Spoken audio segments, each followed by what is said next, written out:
Amen. Well, as you find your way to your seat, we've prepared a special Mother's Day video for you guys, so turn your attention to the screen. Happy Mother's Day. Happy Mother's Day, guys. Happy Mother's Day. Happy Mother's Day. Happy Mother's Day. Happy Mother's Day. My mom is 44 years old. Probably. I don't know. She's 5. My mom's happy when I hug her. Usually when I snuggle with her. Us giving her attention and love. My dad, and when my sister and I don't fight. My mom is really good at being a mom, and she's just an amazing mom. My mom's really good at cleaning a lot of stuff and drawing. My mom is really good at making me laugh and smile. She's also good at helping us when we feel sad. I know my mom loves me because she tells us all the time. But I know my mom loves me because I love her. My mom's favorite thing to do is hang out with my brother and my sister and me. My mom's favorite thing is to have the house clean. My mom's favorite thing to do is play with me. Watch Dodgers. My favorite thing about my mom is that she's always happy and positive. My favorite thing about my mom is that she's kind and she's loving and she's happy. I love you, Mom. I love you, Mom. Te amo, mucho. I love you, Mom. I love you, Mom. I love you, Mom. I love you, Mom. I love you, Mom. I love you, Mom. I love you, Bob. I love you, Mom. I love you, Mom. I love you, Mom. I love you, Mom.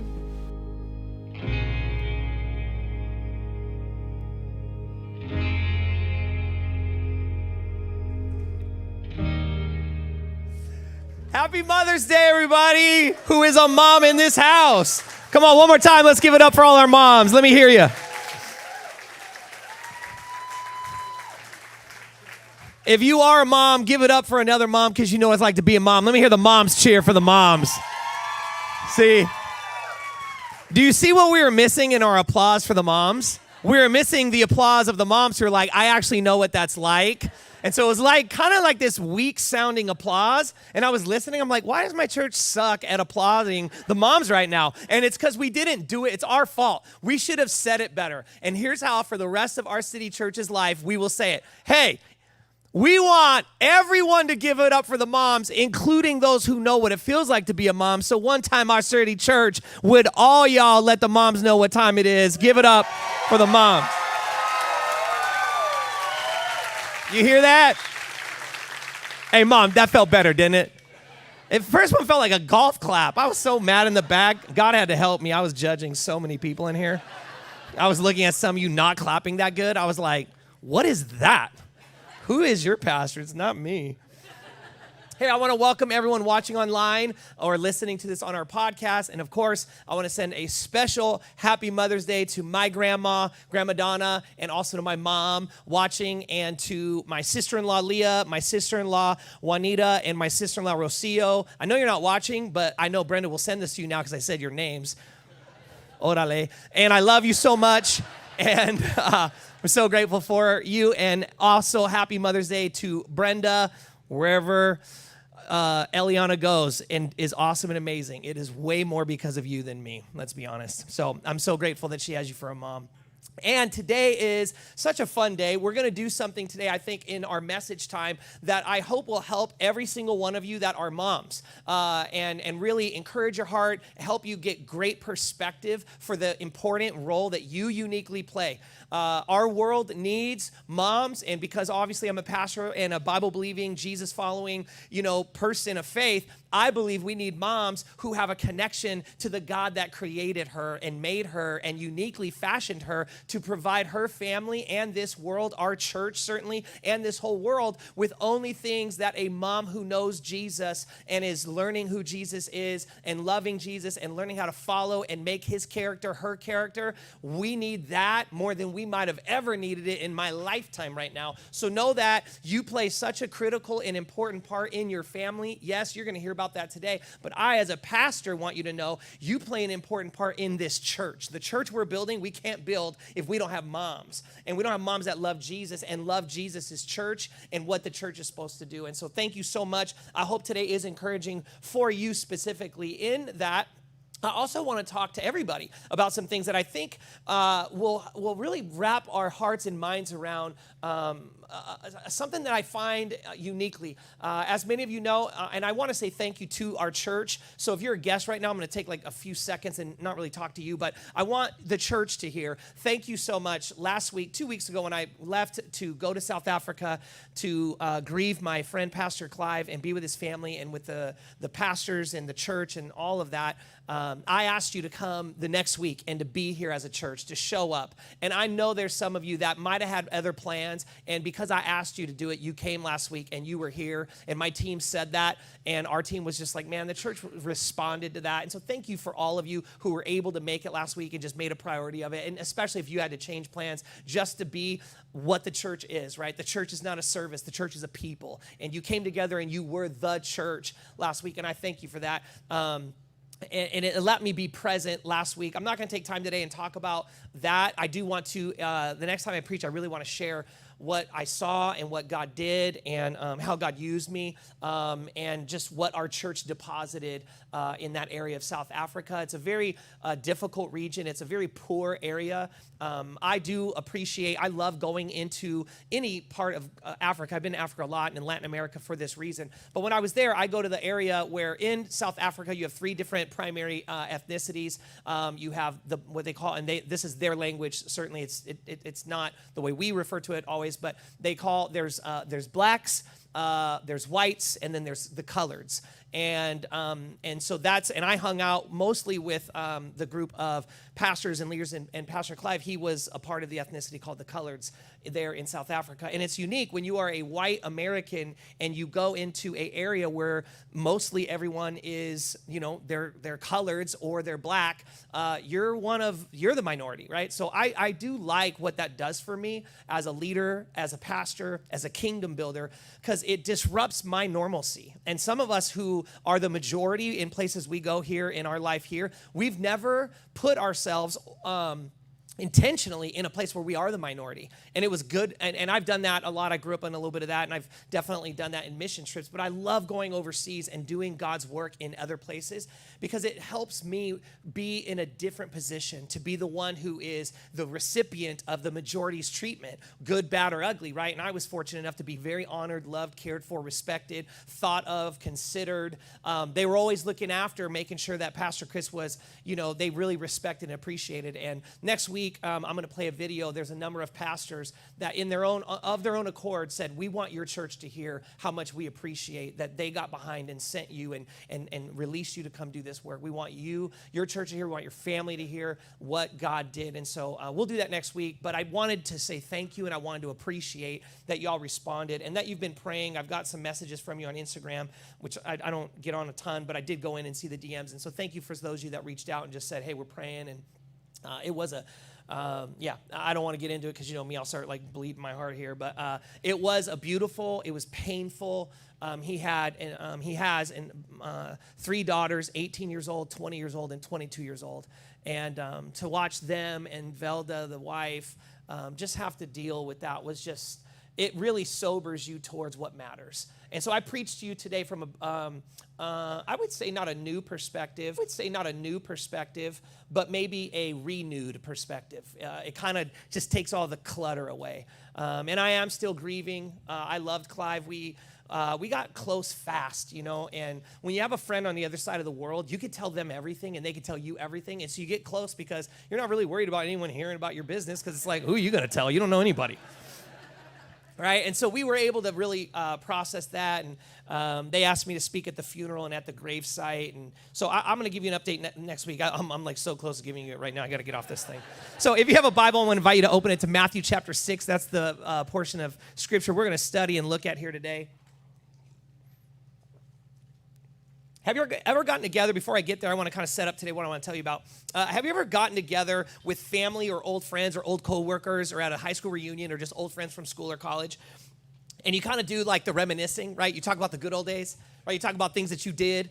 I was on Facebook the other day, and a post came up from the school I went to, and it was like, someone said something like, do you remember all the crazy pranks that happened at our university? And I was like, uh-oh, like, because nobody knows the stuff I was in charge of leading. And I was like, are the statutes of limitations passed for these things? I don't know. I need a lawyer. So, I was thinking, and like, you ever type up a post, and then before you send, like, God speaks to you and is like, this is not wise. Do not do this, right? So I didn't do it. I didn't out myself, but I was laughing at some of them. And then what gave me the wisdom to get off of it was other people started talking about pranks that I led and managed and like brought people together to do it. I always had the ability to lead something great. It wasn't always for really good purposes, but our city church is a redemptive part of my life. But you'll get together and you'll do old high school memories, old, weird coworker stories or weird manager stories. You might get together and do like sports team memories. Remember this one year? Remember that one play? Family moments. You get together with family. You talk about old family moments, growing up family moments, and you either make fun of each other, you laugh, you have a good time, but you're talking about like what was and where it was, and you think about it, and it's amazing, and you find yourself like thinking about that, like reminiscing about that, longing even for that, like considering that, like, oh man, that was the stuff of life, right? And then not only that, but we also have these parts of our life where we're in the hustle and the bustle, right? We're thinking about a one day someday, aren't we, right? We're thinking like, hey, we want a preferred future. We want a better life. I want my kids to have a better life. I want to be able to make more, do more, be more. We've got to go achieve more, have more, accumulate more, live more, have more, right? And so there's this like future aspect of life where we're constantly on the grind and the run, especially like here in this place, like called the beautiful, wonderful, better than ever. Like before, like I would rather be a United States citizen. I tell you, when we landed, I was like, yes, don't get me wrong. I loved it. It was great. But when I landed in Atlanta, I was like, God, it's so good to be back in the United States. I saluted Old Glory so high. It ain't perfect, but it's better. Okay, than a lot of other options, like I was very grateful. And yet, when I came on in, I'm sitting here thinking of like, the grind and the future. You just see this like need to go grow, accumulate, achieve, succeed, status build, have. We're just on the hustle and the bustle, the grind, the go, the chase. And it was different than the community I was around. There's still the desire to grow and be, but there's this real slow it down and have community time. And so it made me think about my sermon. And I think often like we have this idea where we look backwards at the good old days, right? And we have that. And then we look future to the one day, someday days, right? That the only way we could even tap into some of that emotional like wonder and awe is we think, well, we need to have a really special date night, right? We got to go to a place that has like cloth napkins. You know what I'm saying? You understand, right? That's how you know it's a nice place. By the way, let me just talk to the under 30-year-olds. If you want to impress her, you need to take her to a place that has a cloth napkin, okay? That's just how you know you did it right. If you at a place that has paper napkins, you ain't doing it yet, okay? And don't go ask that dude. Don't go ask dad for nothing. Don't you ever. Hey, tell your kids, tell your sons, if they're around the age of like 8, 9, 10, 11, just know this. They better never come to my house talking about Eliana if she ain't seen a cloth napkin yet. I'm going to be like, look, son, you better go back to school, get a job, do something, but don't come here with that. I've taken her to cloth napkins. She has an expectation. You could, it could be 90-10 to start. Lots of cloth napkins, will come. I don't care if it's paper napkins for a while. That's fine. But you better save some money and have one every now and then. And all the dads of a daughter said, amen. Some of you same dads right now are like, man, shut up, Pastor Chris. I ain't taking my wife to no cloth napkins in a while. I don't need all this. right? But we think that that's how you're going to have to do like real good living, right? We need to go to a nice place. We need a vacation so that we could, then I got to get away from the grind and the hustle and the responsibilities and the stress and the status and all the stuff we were just, it's on us. We're always like chasing, getting going. And there's a place and an understanding of that, but we almost believe like it's got to be an unbelievable meal. We got to have a better car. We need to move up in house or move up in this or move up in that. We got to have this, be that, go here, do that to be able to have that emotional connection. We have an emotional connection of this commiserating like about the old days, the good old, oh man, remember those days? Man, I wish we could have those days. Or one day it'll be better than it is now, right? So we're able to look ahead at what will be, and that will be the day that we really can enjoy it. Or we can only remember when we were living these days, but quite frankly, you weren't enjoying them then either. And when you get to the future, you won't enjoy it either. Why? Because the same ability that you don't have now to be able to look around and see all that God is giving, blessing, providing you with, you right now don't see it. You ain't going to see it then either. You will stay stuck in a way of thinking that will rob you of enjoying today. That's what I want to talk about, because Jesus doesn't leave us out on this. He knows it's a struggle. So he actually discussed this. He didn't talk about everything, but he did talk about this. And I want to lay it out. I'm going to go a couple places in Scripture, not my normal custom. Normally I stick to one like thing, but there's a few places I just want to read today because I really feel like God's given me this word for you as a mom and for us as a people, as a church here, of how can we shift that, change that, adjust that. The trajectory of your family and your world can change, and the way you talk about today can be as wonderful as you talk about yesterday or tomorrow. Because I find often in my own experience, I have no shortage of passion and emotion when I talk about the wonder of yesterday. Oh, it's the best days, isn't it? It's the days gone by. Oh, we long for those days. Or one day, man, it'll be so good. It won't be like today, right? The struggle I have today. One day I'll get out of this. One day, right? And so we have this like ability to escape towards these one day, someday, or yesterdays. But that's not a biblical perspective, and I want to share it with you today. Most historians would agree that in this space, in Matthew chapter 6, Jesus is giving what is known as one of the greatest speeches of all times. Even if they're not Christian or faith-based historians, this part of Jesus's communication, it's called the Sermon on the Mount. He's on a mount and he's talking, and there's lots of people listening in, and he goes through a bunch of different topics, man. He covers so much, but it's a brilliant piece of communication. If you are interested in the space of public speaking, and not everyone is, but I was. I always loved the orators. When I grew up, I was attracted, probably because God put a gift on my life and I didn't know it. Like everyone else knew it because they called me like a bunch of different words. Like, I don't even want to tell you because I don't want you guys to get cute and start thinking you could call me that, like we're that close, because we ain't. And then I'll be mad at you, but I'm your pastor, so I got to act like it's fine. But I'll walk away and be like, man, I would have loved to punch you in your neck right there. But I would never really want to do that, but I would want to do it.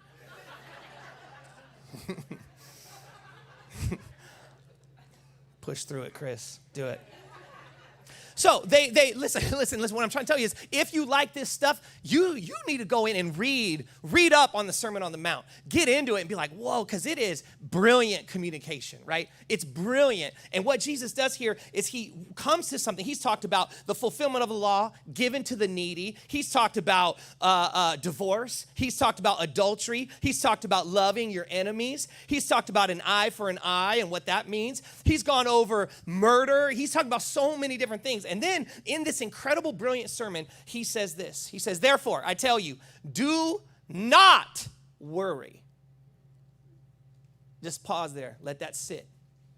Jesus, if you believe in Jesus, not everyone does here today, but if you do, or if you're not a believer in the way of Jesus in terms of like your God, you at least probably are here because you have a mild respect for him historically as a wonderful spiritual leader. So even from that, we could at least all agree, no matter what you do and don't believe about Jesus, we could all agree he had a lot of really wonderful life wisdom. Of course, I believe he's God and he's God's son and he's the sacrifice for my sins. So I put a lot of stake in it. But no matter who you are and where you're at today, we could all look at this and go, dude, this dude was tuned into something else. Okay.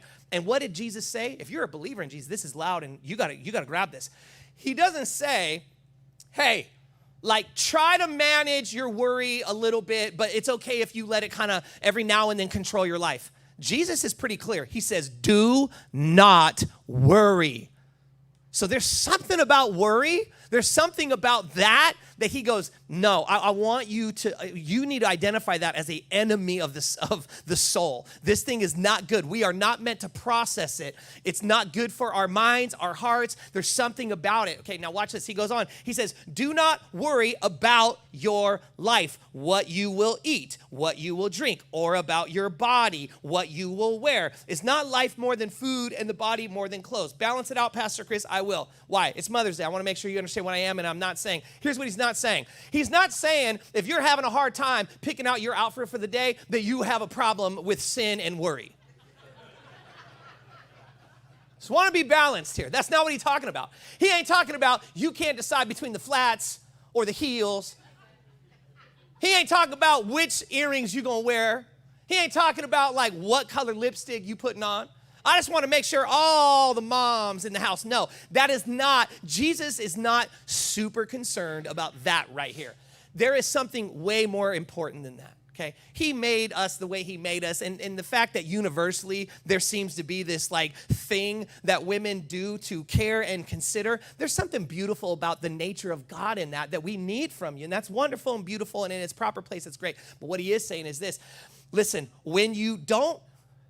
when it goes beyond, I wonder which one I'm considering in this, to it is a controlling part of worry, where it's your identity, where you're nothing without what this is who you are, is what you present. This is so, he goes, we're getting beyond it. Now he's not just talking about that, he's talking to men as well. He's saying, do not worry. Don't become consumed with worry. Does that mean be irresponsible, not have a plan, don't have a job, don't save, don't put away for retirement, don't put away for someday, one day, don't pass down a financial blessing to your children's and your children's children best you can? No, that's not what he's saying at all. What he's saying is this life will consume you with worry if you do something incorrect. And we're going to get to what the incorrect is, but that's what he's setting up. He's setting up, there is a way that this will control you and make you bound to worry. Now, what is the way? Watch. He goes, look at the birds of the air. He's laying out his case. Brilliant communicator. Look at the birds of the air.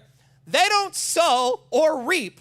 He was talking to a lot of gardeners, a lot of farmers. They understood. I put a seed in the ground. I water it. I let sunshine hit it. I keep rodents away from it. I water it some more, and then it will produce a crop and a fruit. He says, the birds of the air don't do nothing to get food. What do they do to get food? They don't do nothing. They fly around. And he's like, hey, they are provided for. He says, your heavenly Father feeds them. Are you not much, listen, somebody needs to hear this. Are you not much more valuable than they? I don't know who needs to hear that today, but somebody under the sound of my voice needs to hear the way Jesus looks at you. He looks at you and says, I find you so valuable that I will provide for you. I will care for you. I will comfort you. I will clothe you. I will make sure you have what you need. You will not always get all you want, but you will always have what you need. If you get caught up chasing what you want, you will not get the things you need. And Jesus says, I will make sure you have what you need. I will take care of you. That is the secret to the worry problem he presented. How can I not live in worry? You live in a state of worry when you allow yourself to forget that he finds you valuable. When you don't believe, when you stop believing, when you start believing another idea about how God views you, that he stares only at your sin, only at your mistakes, only at your failures, only at the fallacies of how you live your life versus what you say you believe about Jesus, and you think he's only staring at that, that's when you stop feeling valuable like any of our children would feel. None of our children would feel confident. They would not walk boldly into life if they had to constantly be worrying about, is dad or mom upset about what I've done wrong? But when they overwhelmingly get to hear encouragement, value, here's who you are, I'm so proud of you, way to go, this is what you did, wait, how do you feel? That's great. When they're feeling much more of that, guess what? Well, they can go and tackle different stuff. Because why? Because they know they're valuable. When we stop really, truly believing, hearing how valuable God finds us, we start to worry ourselves. Why? Well, God doesn't value me, and if he doesn't value me, he won't provide for me. If he's staring at my sins, my mistakes, my problems, my propensities, my issues, all the brokenness that I bring to the table, and you start really at a core level. You maybe don't say it out of your mouth, but you believe it in your heart. You respond to God that way. And so you leave from this position of God's pissed, God's mad, I've disappointed God. So because God is staring at all my bad, messed up stuff, he must not really value me. I mean, who would value me like that, right? Why? Well, because that's your value system. That's how your brokenness hands out value. You hand out value based on performance. God doesn't. He hands out value based on his character, not your performance. You can't do anything to make him love you more, and you can't do anything to make him love you less. He loves you because he is love, and he values you, period, end of sentence. When you believe that, you don't run from him when you're in mess. You don't run from him when you're a mistake. And you don't run towards things you think will take away your worry. You don't become consumed with having, and if I just had, and I just got, and if my kids would just, and me and my husband would, and all this. You're like, shh. He goes, no. You're more valuable. I take care of the birds. I got you. I got you. I got you. I got you. Why? I'm providing for the birds. The birds don't do nothing. They don't sow. They don't plant. They don't do nothing. Birds ain't real. That was Pastor Jimmy's heresy. I'm just quoting stuff. Don't do that. I'm easily swayed right now. I'm in a vulnerable state. He says this, ready? Here you go. Put it up there. Verse 27. Now, since some of you do worry as like an art, let me just challenge this. He says this, hey, with that thing you're so good at doing, that worry thing that you think is working for you so well, makes your presence so easy and fun to be around. He goes, can any of you, by worrying, add a single hour to your life? Can you hear the wisdom of what he's probably saying? This is called a converse argument. He's saying the worrying you're doing is taking hours away from your life. You're actually introducing something not good for your brain, not good for your heart, not good for your lungs, not good for your major organs, not good for your system. This worry releases a level of cortisol into your bloodstream that goes into your heart and eats away at the lining of your heart. Did you know that? Did you know that a daily dose of unhealthy cortisol is for fight or flight. It's for things you need in the moment, but it's not supposed to be how you live your life. But when you live your life in a constant state of worry and fear and insecurity, and you don't address why that stuff's in there, and you just let it kind of stay in there, and then you're just constantly in fight or flight, cortisol is just the way you live to get by. You will be killing yourself. I talked to my doctor last week. I said, what's the number one thing that you are worried about? What kills more people? He said, stress and worry. It's the number one killer. Some of you watch what you eat. You pay attention to all this stuff, but you don't manage your worry. You don't manage your stress. You don't understand this brilliant piece of wisdom that Jesus gives us. And this is an opportunity for him to look out to you and say, hey, you know, you're not adding hours. You're actually subtracting them. And so we have to get to underneath of that. Like, how do we get to what's underneath it? He goes on and says this. You want to know? Here you go.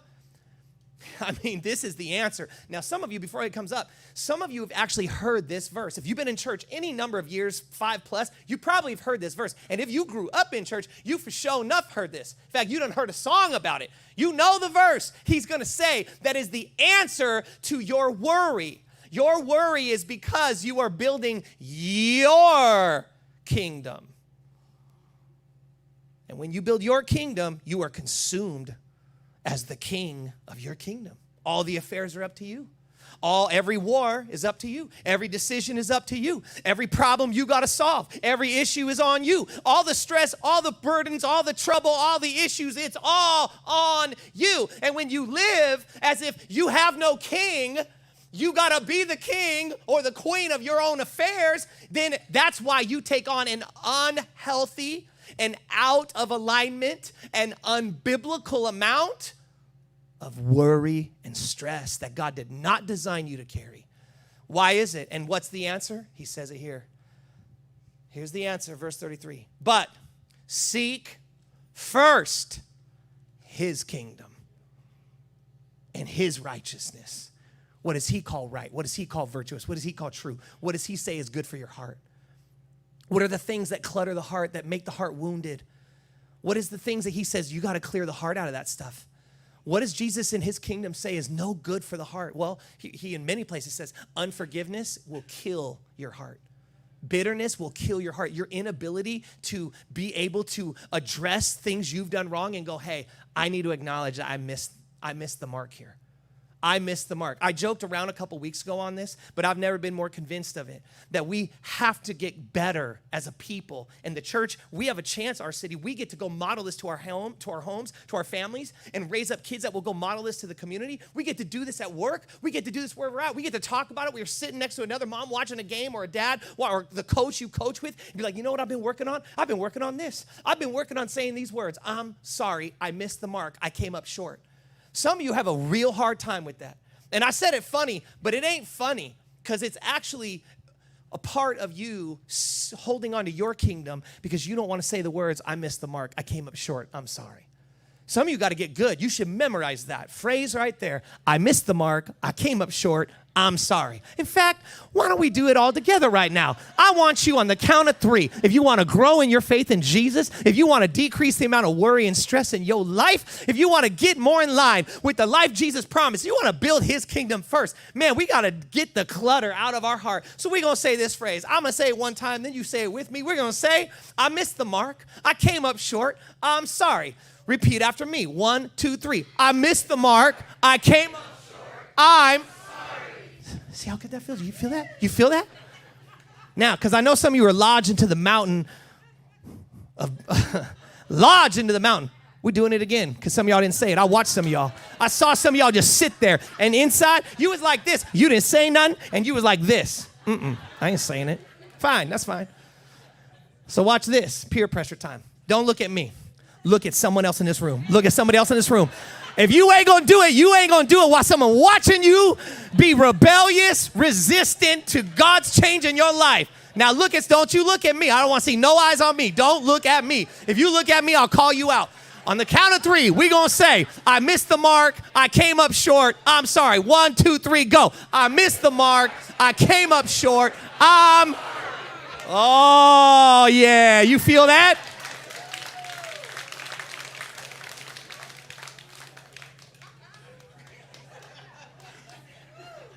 Happy Mother's Day. He says this, seek first my kingdom, my way of doing it, my ideas, how you deal with the day-to-day. Don't do it the way the world does it. Don't do it the way your family system trained you. Don't do it the way you had to do it to survive things that were not fair, not right, not good for you, and you built the best tools you could as a child, as a teenager, to get out of that hellhole and to figure out those broken ways that were modeled for you. But you got here. We salute that you got here with those ways that you had to come up with on your own. But now that you've gotten here, guess what? What got you here ain't gonna get you there.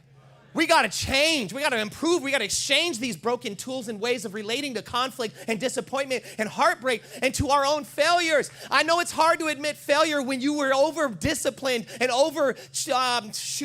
punished. If you were over-punished, it's hard when somebody wants to tell you something you did wrong now. Why? Because it was too much. So now you're like, I don't really want to hear all this. I heard it all. It's kind of like the home you grew up in. It done spent all the tokens of you're wrong. You're like, I ain't got no I'm wrong tokens left. I spent them being over-punished. Well, now you're an adult. Now you got a wife. Now she's trying to tell you some stuff that you wrong about, and you're like, what? I ain't got no tokens left. I handed them out. I handed them out for stuff I wasn't really wrong for. You hear me talking? Listen to me. There's some of you in this room. You have a hard time. I'm sorry. I missed the mark. I came up short. Why? Because you were forced to hand out all the I made a mistake, I missed the mark tokens for stuff you didn't make a mistake on, you didn't miss the mark on. It was because you had a messed up adult that was exacting their brokenness on you as a child or a teenager. So because of that, you were having to hand out all the tokens of, I'm sorry that you had a bad upbringing and now you're doing it to me. So you handed out too many I'm sorry tokens, and now you're an adult in an adult relationship, in an adult life, and you ain't got no more tokens. And then you need them to try to work out the stuff you going through, and you're like, I ain't got none. So Jesus comes to you and says, hey, seek first me, my kingdom, my righteousness. And then what does he say? What don't you have? What is he going to do? Read it with me. And all these things will be given to you. You can get your tokens back. you can get your tokens back. You can get those things back. You can get humility back. You can get the ability to go, I can say I'm sorry. I can say I missed the mark. I could get that out of my heart. I could say it. My kids could hear me say it. My wife could hear me say it. My husband could hear me say it. My parents could hear me say it. My parents could hear me, though I'm 14, say the words, Dad, I missed the mark. I came up short. I'm sorry. Mom, the way I spoke to you right there, I'm sorry. I was stressed on some stuff, and I took it out on you. That's another good phrase some of y'all should memorize. I took that out on you. Don't act like you don't take out things on other people. You ain't that perfect. Stop trying to do this perfect thing. You ain't perfect.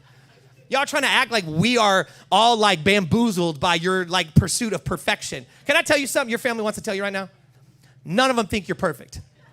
So just stop trying to put this perfect picture up to everybody, and then anyone who like exposes or brings up that you want, hey, no, don't look at that. What are you doing? No, what? That ain't wrong. That's fine.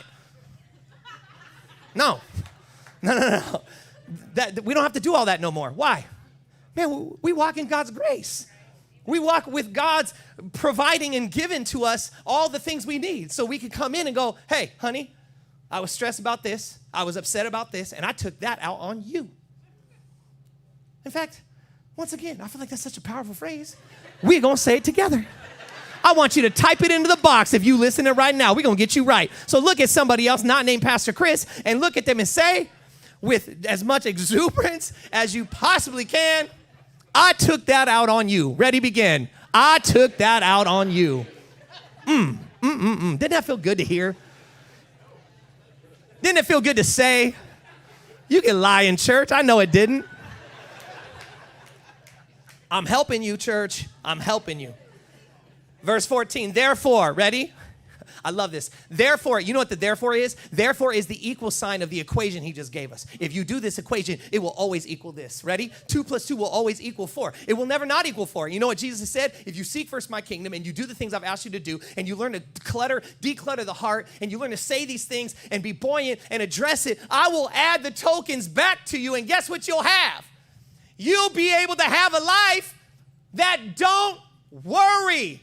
He says, therefore, do not worry about tomorrow, for tomorrow will worry about itself. Each day got enough problems and troubles of its own.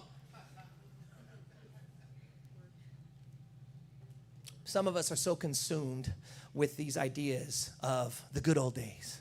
We're there and then back before. Or the good old days, oh man, one day hopefully we'll have some good old days. And can I tell you what Jesus is trying to help you see? The good old days aren't yesterday, and the good old days aren't tomorrow. The good old days are right now, today. And some of us are missing out on the good old days. Can I tell you something? In 10 years, in 15 years, when them kids are grown up and out your house, you could ask some of the folks in this room to raise their kids. They will tell you, I'm telling you the truth right now. You will one day long, wish, desire to go back to the days you live in right now, and you're missing it right now. You're so thinking about one day, someday, that you're missing today. And you ain't maximizing today, and then you'll get to yet tomorrow and look back at your today going, man, it was so, you know. And some of you will have regret because you misprioritized things. You didn't do things that should have been done in first place. You didn't seek God's kingdom first. You sought your kingdom first, and so you missed out on a bunch of the stuff God's kingdom would have trained and taught your marriage, your family, your world to be. You could have been a part of a church and you learn this stuff like all the time and go back and make it a part of your life, and your kids would have grown up different. And guess what? You have a chance to change that today. This thing ain't set in stone. This thing ain't forever. You could literally right now today walk out of this place and say, I'm changing that. I'm going to start staring at today differently. I'm going to start looking at it as the precious thing it is. I'm going to start seeing life not as a one day, someday, and then it'll be the good old days, or the yesterday and back then it was the good old days. But I'm going to start seeing this day, right now, this is my good old days. These are the good old days. Why? Because he says this, you don't got tomorrow promised. You don't know that you're going to get to see them babies again. You don't know that you're going to walk them girls down the aisle. My friend didn't think that. There's no way he knew that he was going to have 3 beautiful daughters that loved Jesus and that he wasn't going to walk one of them down the aisle. And see, that's the kind of perspective you get when you really go into it. And so I bring that back to you so I can share it. Listen. This is it. This is the best you get to have, because you don't get to live in the one day, and you can't live in the yesterday. You get today. And if you're so busy chasing tomorrow, you will miss your today. You will miss it. And Jesus says, nah, tomorrow's got enough worry of its own. Don't miss what you got now. This is the chance to get close to your kids. This is the chance to get on the floor and play at their level. This is the chance to put away your phone. This is the chance to turn the TV off and go outside.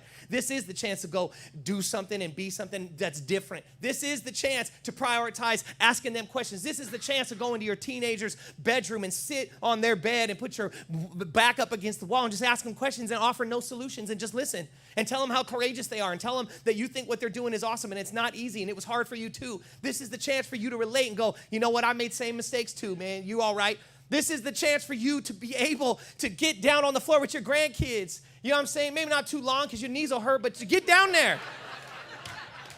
Get on down there with them kids.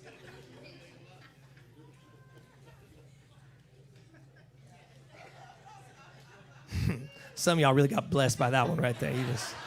You're like, Pastor Chris, I know that's right. All right. We've been conditioned and trained to be afraid of everything going wrong for us. So because we've been conditioned and trained, because things have gone wrong for you, some of it is in your childhood experience, your teenage experience, your young adult experience. So you were conditioned and trained that you had better worry. Because if you ain't worrying, unfortunately, the adults weren't worrying about things that you needed them to worry about. So now you live in a state of worry. And God wants to come to you today and go, I want to exchange that. Take my yoke upon you. It's light. This thing you're carrying, heavy, not meant for you. It's not fair that some of you are carrying some of the worry you do. It's not your fault, but it is your issue. Did you hear me? It's not your fault, but it is your issue. Okay? You listen, I'm going to tell you this. You were born looking like your daddy and your mommy. Okay? But you're going to die looking like your choices. Do you hear that? Okay? So the stuff that you got, man, that's mom and dad. There's no doubt. There's no sidestepping stuff. I know it. Eliana's going to grow up someday. She's going to sit me down and be like, Dad, I wish you would. I'm like, man, for real. I wish I would have too. It wasn't without effort, right? And I'll meet her where she's at, and I'll have to own and apologize for the broken stuff that I introduced to her life. That's just part of it. No shame, no judgment, just like real. But guess what? Some of us endured some gnarly kind of like stuff. Some of it was abuse, but some of it wasn't abuse. It was just neglect, or it was parents that were just consumed or just didn't know better. And, you know, we didn't do a lot of counseling back then. If you went to a counselor 25 years ago, that meant you was crazy. Not crazy like we all agree we're all crazy. Crazy like straight jacket crazy. You know, like the white van comes and picks you up and you gone. We don't see you no more.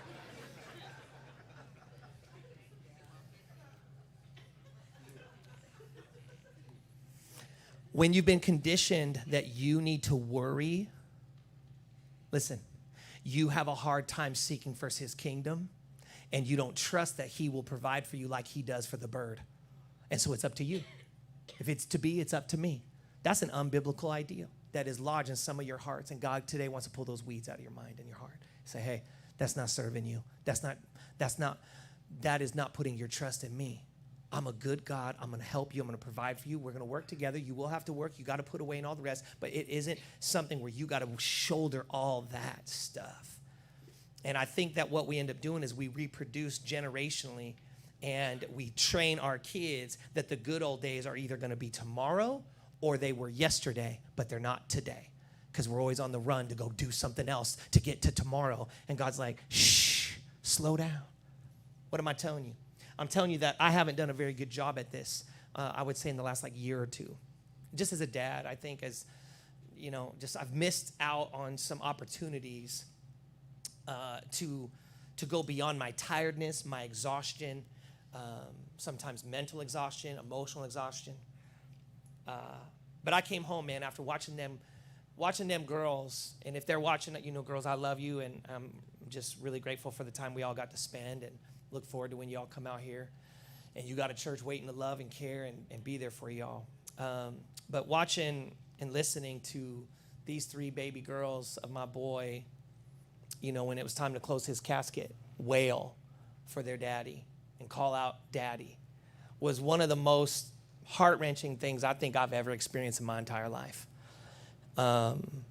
And it marked me, and I won't be the same after that. And I am grieving. I'm in a state of grief, and I know that. I could feel it. And so yesterday, Brenda went out with some of her girls to go do like mom celebration. And so it was just me and Ellie last night. And I was tired. I'm jet lagged. You know what I'm saying? Like I'm going to sleep at I want to go to sleep at like 4 p.m. like every night. And that's staying up late for me. I'm getting up at like 2 in the morning, trying to go back to sleep, like fighting it, doing all this stuff, right? So I'm tired. And I thank God for the daughter he's given me, because she was like, Daddy, let's go to the park. And I was like, all right, let's go. And I didn't want to get out, but then I remember, it's like, you know what? This is it. This is the chance for me to love my today. And not like, well, one day when I have more energy. I don't know if I'm ever going to have more energy than I have right now. So I got to just do it. And so I said, God, give me your strength, because I don't have it for me. And he did. He gave me his strength by allowing my daughter to have strength, to say, we can fill up these tires, because her bike had flat tires. So I said, all right. And then the flat tire, the nozzle wouldn't come out. And it was like, I don't know. I don't think we can do this. And she's like, Daddy, we got pliers. And so she went and got the pliers, came. She wanted to go to that park, boy, I'll tell you right now. And so we did that. And she goes, see, Daddy? And I got down on her level. And I knew I was missing it. I was missing it. I was kind of resisting to just jump through my own emotional experience. And I got down on her level yesterday, and I said, Eliana, thank you.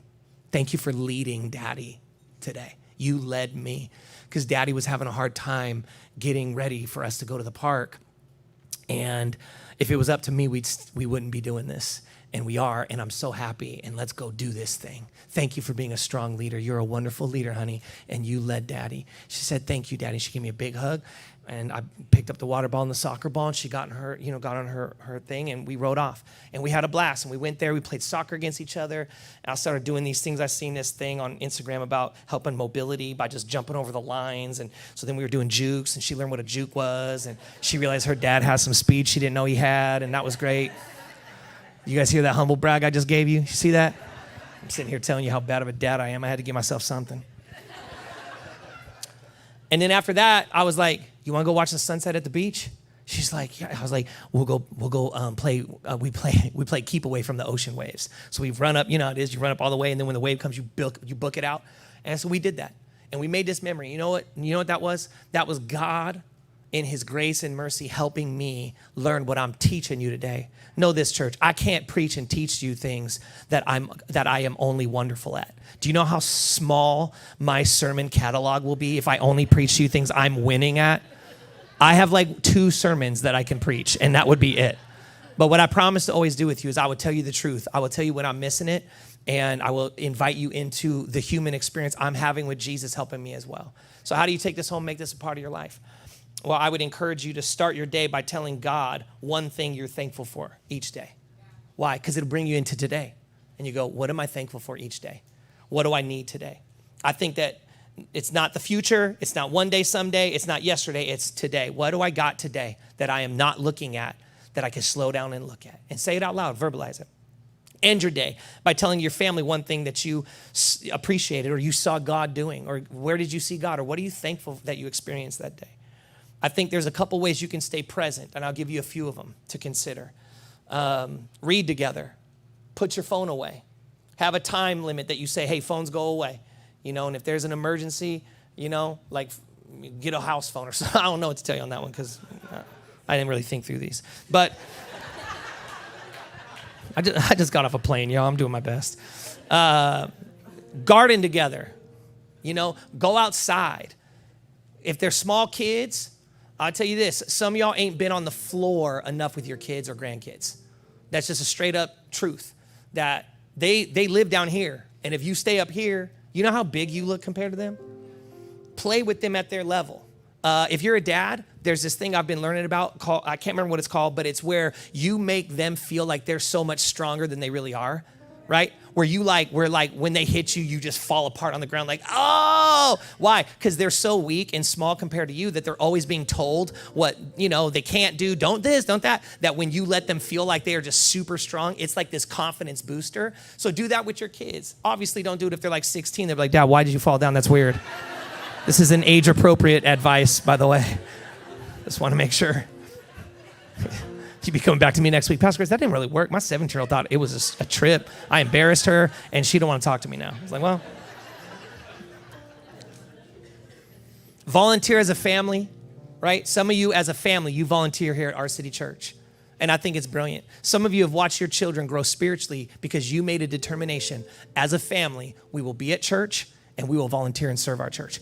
Doesn't matter if pick the frequency you or family can do, but decide we're going to do, this is what we can do and this is what we will do. And just decide to do that. Man, go outside, go to a museum, go to the zoo, ride the train. Just go ride the train somewhere and just get away. But live in your day, live in today. You don't need to go on vacation. I spent zero money yesterday. We had leftovers that were bomb, and we went to the park, kicked the soccer ball, ran around. She showed me that she could do this thing with her legs and hanging upside down on the monkey bars. And we rode the bikes and we played soccer against each other and we did a bunch of juke moves. And then we went and she made and then the water hit her up to her neck. And then of course that was to here on me. And she was like, Daddy, the water hit my neck. Now it's got to hit your neck. I was like, oh, I ain't trying to hear all that, I'm not, wait, I didn't sign up for this. But I was like, there's no way I wasn't going to do it. So I was like, all right, word, let's get it. So I went out and then the wave came in and I was like, I'm going to take it like a man right now. And then it came in and I wasn't ready yet. I was like, you count to 3 to jump off the cliff and then you're not ready. 1, 2, 3. It's like, I wasn't ready. But then I got scared that I don't want to be like that one girl that tried to not do it and fell down the cliff. I don't know if you saw it on Instagram. Real sad. And oh man. And so, sorry, that didn't sound compassionate. I'm so sorry. That slipped out wrong. It's not funny. I felt bad. Wherever she is, Lord, right now, I pray you bless that woman. God, watch over her life. Provide her with a wonderful life. There, I feel better for laughing. You ever pray over people you laughed at? I just want to know the temperature of the room, okay? Have you ever laughed and you knew it was messed up that you laughed? And then you were like, but you're spiritual enough to be like, now I got to pray for him because I done laughed at him. Yeah, some of you ain't done that. You just a bad person. At least you should pray, okay? At least pray. All right, let me get you out of here.